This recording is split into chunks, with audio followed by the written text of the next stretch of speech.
Okay. Good morning, everyone. Bonjour tout le monde. Welcome to Kananaskis and the 2025 G7 Leaders Summit. I'm pleased all leaders are here, honored by your presence. In my home province, Alberta, in the heart of the Canadian Rockies, I'd note that we are also meeting on Treaty 7 territory. These are the traditional lands of the Blackfoot Confederacy, the Stoney Nakoda Nations, and the Tsuut'ina First Nations. And we're gathering at one of those turning points in history. I think we all recognize that turning point where the world looks to this table for leadership. 50 years ago in France, a group of leading industrial nations got together in the face of global economic and financial crisis. The end of the international monetary system is known.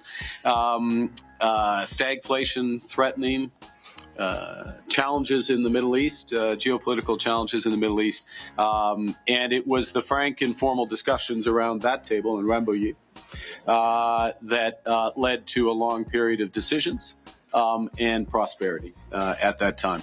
Alors, nous avons la chance. We are fortunate enough to have here President Macron as the eldest member representing that state. 7 gathered to integrate those countries that had been behind the Iron Curtain of communism and to accelerate the flow of capital and trade to the developing world.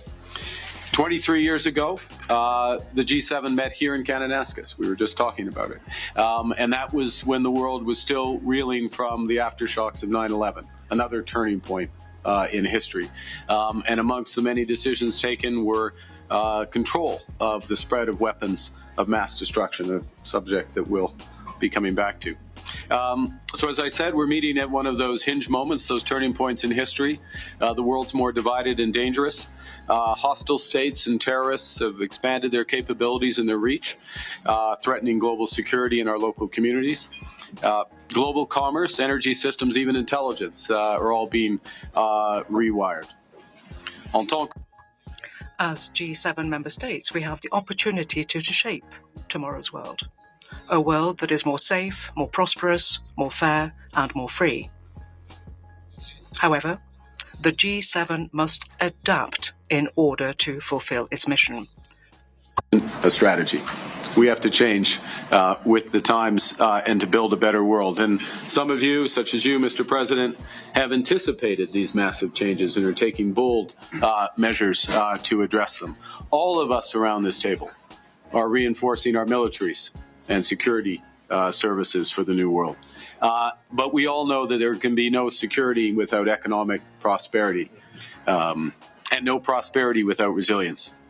And in a world where shocks flow across the borders, that resilience comes from cooperation that starts around this table. Cooperation that can lead to a new era of prosperity. Energy security and critical minerals, artificial intelligence, quantum, combating human smuggling and transnational repression. So we will have open, frank discussions over the course of the next 2 days. We might not agree on absolutely every issue, but where we will cooperate, we will make an enormous difference for our citizens and for the world, and bring the next era of prosperity, I hope, to the benefit of those we serve. Avec tout cela, with that being said, I would like to thank the media very much indeed. Some work to do, which we'll begin in a moment. Thank you very much.